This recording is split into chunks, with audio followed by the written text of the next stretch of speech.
احمد صلی اللہ رسول کریم۔ مسند احمد میں ہے کہ حضرت عائشہ صدیقہ رضی اللہ عنہ نے حضرت معاویہ رضی اللہ عنہ کو ایک خط میں لکھا کہ بندہ جب اللہ تعالیٰ کی نافرمانی کرتا ہے تو اس کے مداح بھی مذمت کرنے لگتے ہیں اور دوست بھی دشمن ہو جاتے ہیں۔ گناہوں سے بے پرواہی انسان کے لیے دائمی تباہی کا سبب ہے۔ صحیح حدیث میں ہے کہ رسول کریم صلی اللہ علیہ وسلم نے فرمایا کہ مومن جب کوئی گناہ کرتا ہے تو اس کے دل پر ایک سیاہ نقطہ لگ جاتا ہے، پھر اگر توبہ اور استغفار کر لیا تو نقطہ مٹ جاتا ہے، اور اگر توبہ نہ کی تو یہ نقطہ بڑھتا رہتا ہے یہاں تک کہ اس کے پورے دل پر چھا جاتا ہے، اور اس کا نام قرآن میں رین ہے۔ کلا بل ران علی قلوبہم ما کانوا یکسبون، ان کے دلوں پر زنگ لگا دیا ان کے اعمال کے بدلے۔ البتہ گناہوں کے مفاسد اور نتائج بعد اور مضر ثمرات کے اعتبار سے ان کے آپس میں فرق ضروری ہے۔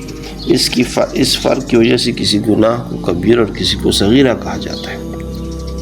کسی بزرگ نے فرمایا کہ چھوٹے گناہ اور بڑے گناہ کی مثال محسوسات میں ایسی ہے جیسے چھوٹا بچھو اور بڑا بچھو، یا آگ کے بڑے انگارے اور چھوٹی چنگاری، کہ انسان ان دونوں میں سے کسی کی تکلیف کو بھی برداشت نہیں کر سکتا۔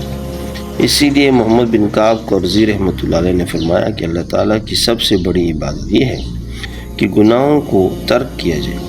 جو لوگ نماز تسبیح کے ساتھ گناہوں کو نہیں چھوڑتے ان کی عبادت مقبول نہیں۔ حضرت فضیل بن عیاض رحمۃ اللہ نے فرمایا کہ جس قدر گناہ کو ہلکا سمجھو گے اتنا ہی وہ اللہ کے نزدیک بڑا جرم ہو جائے گا۔